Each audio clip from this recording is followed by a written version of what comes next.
J'ai énormément échangé avec Monsieur Zita depuis mon élection, qui est très très investi dans le sport, et ça fait plaisir parce que effectivement les collectivités aujourd'hui sont nos appuis aussi, mine de rien, puisqu'on a besoin absolument que les collectivités travaillent entre elles pour pouvoir s'entraider. Vous en parliez tout à l'heure au niveau des équipements.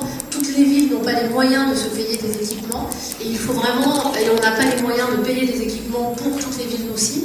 Donc il va falloir qu'on apprenne à travailler vraiment ensemble, par agglo, par canton, je ne sais pas encore de quelle manière, mais on va venir, nous en tout cas, département sport, au sein de toutes les agglos, pour pouvoir réfléchir à ce qui peut être fait, pour que les créneaux puissent être dispatchés, et pour justement pouvoir répondre aux véritables besoins. Parce qu'effectivement, l'idée n'est pas d'avoir un dojo par ville, et puis de n'avoir aucune piste d'athlétisme, par exemple, mais bien de faire en sorte que chaque habitant, dans un rayon assez proche, puisse avoir tous les éléments. De jeu, c'est un label qui vient d'arriver sur Papa 2024. Ça n'existait pas avant dans les autres jeux précédents. Ça a été voulu pour qu'on y embarque pas que le mouvement sportif, parce que les jeux, évidemment, le mouvement sportif est principal acteur, puisque c'est lui qui va sortir les athlètes de haut niveau. Ils sont tous sortis, ceux de 2024, je fais une parenthèse, mais ils sont tous connus. Il n'y a pas d'athlète qui va arriver comme ça le chapeau. Ils sont tous dans les centres, ils sont à l'INSEP, ils sont dans les sphères, j'allais dire privées, dans les maisons de la haute performance, comme on les appelle. Mais au-delà de ça, on a aussi des acteurs qui vont pouvoir participer grâce à un label qui a été offert aux collectivités territoriales et au mouvement sportif. Alors d'aujourd'hui, ce sont les deux principales structures qui peuvent répondre à l'appel terre de jeu. Quand on est terre de jeu, ça veut dire que derrière, on a envie et on affiche le fait que la politique sport est au cœur des préoccupations. C'est une collectivité territoriale, comme ici à Torigny, ça veut dire que tout le monde doit s'emparer du sport comme vecteur d'inclusion, de cohésion, d'acceptation de l'autre, et puis de faire que tout le monde puisse faire du sport à côté de chez lui. Moi, je fais juste une parenthèse en disant qu'en Ile-de-France, on a 54 communes qui n'ont pas d'équipement sportif du tout. Même pas un jeu de pétanque, même pas une terre pour appropriée pour courir. C'est-à-dire qu'on a quand même du travail à faire dans notre région pour que tout le monde puisse profiter de la cette phrase que vous avez rectifiée, que je rectifie trop souvent encore, mais elle est très différente entre l'essentiel et de participer, et l'important est de s'être bien battu. Vous la voyez la différence quand même. Elle est très très importante, et je pense que pour les athlètes, elle est d'autant plus importante, parce qu'un athlète, quand il va au jeu, il n'y va pas juste pour participer, il y va pour gagner, et surtout pour donner le meilleur de lui en fait. C'est ça qui est important. C'est en fait une des valeurs que j'aime particulièrement, qui est l'excellence. Et l'excellence, c'est aller chercher son excellence. C'est aller chercher ce qu'il y a de meilleur en nous.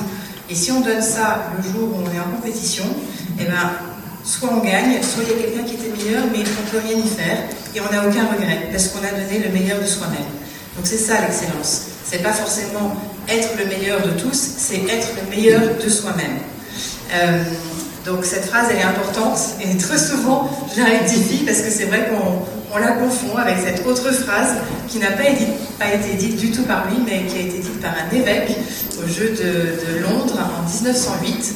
Et voilà, donc c'est autre chose, et il était assez en cohérence avec les valeurs quand même du sport, et c'était pour encourager l'équipe américaine à l'époque qui avait dit ça. Puisque c'était l'évêque de Pennsylvanie. Exactement, super, génial, d'arriver en terrain comme ça.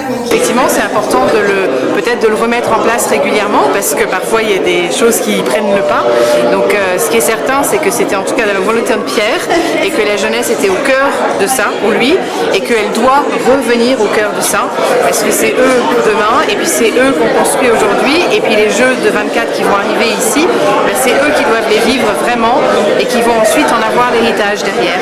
Donc c'est vraiment important que les jeunes soient au centre de tout ça aujourd'hui. Donc vous avez particulièrement pour la jeunesse? Absolument, absolument, parce que c'est très important pour eux. Le sport, et Pierre l'a largement dit, le sport est essentiel parce qu'il fait partie d'un équilibre de vie. Il peut aussi servir à donner des valeurs de vie qui peuvent vous servir au-delà du sport dans votre vie tout court. Et donc ça, c'est très important. Plus tôt on en parle, plus tôt on leur montre, plus tôt on les fait pratiquer, plus tôt elles sont là pour toute la vie. Président du conseil départemental en charge des équipes sportives, nous avons une version marketing qui sera particulièrement utilisée. Comment le département se prépare-t-il à accueillir tous ces événements? Alors il se prépare au niveau du site surtout, puisque la base de fer est sur notre département. Donc il faut qu'en termes d'équipement, qu'elle soit aux normes et qu'elle puisse accueillir ces jeux dans les meilleures conditions. Mais en termes de transport aussi autour, de route, de circulation. Donc nous, on est vraiment sur la partie opérationnelle aujourd'hui des Jeux Olympiques. Les équipes, elles, vont être sur la partie athlétique. Nous, département, on est plus sur la partie opérationnelle. Après, on forme des bénévoles de manière à avoir un maximum de bénévoles sénémarnais sur le site. Et puis, on soutient également les athlètes en leur donnant des bourses de manière à pouvoir leur permettre de s'épanouir dans leur sport sans trop avoir de préoccupations financières. Bon, je crois 24 villes labellisées olympiques en Seine-et-Marne. Oui, j'aurais même dit une trentaine, je pense. Oui, on est sur une trentaine de villes labellisées. Et on a également des centres de préparation aux Jeux. D'accord, donc en fait, on fera un événement qui va être très réparti sur l'ensemble du département. Tout à fait. Pas seulement vers Seine-et-Marne. Ah non, tout à fait. Toutes les villes sont rentrées dans ce dispositif des JO et ont envie de s'impliquer. Et c'est pour ça qu'on va organiser, on va appeler ça le jeu, enfin ça s'appelle, je ne vais pas vous dire, c'est les Jeux de Seine-et-Marne. Voilà, les Jeux de Seine-et-Marne, ça sera énormément d'événements qui auront lieu sur toute la Seine-et-Marne à des moments bien définis, de manière à aller jusqu'à 2023. Et donc chaque collectivité ou association pourra organiser un événement sur un week-end par exemple. Et donc tout sera autour de cet événement ce jour-là. Et on aura un calendrier comme ça qui nous mènera jusqu'à 2023. Tout à fait. C'est normal. Merci beaucoup. Que j'en tire, on a vu énormément de questions posées par les différents invités.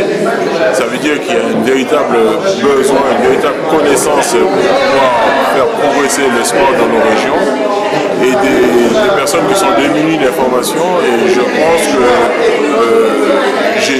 avec cette organisation, j'ai pu apporter quelques réponses, ou du moins ils ont reçu quelques réponses qui étaient très, très attendues dans leur organisation. On a entendu beaucoup de questions quand même sur des manques de moyens matériels, l'entretien de pistes, l'enclos, etc.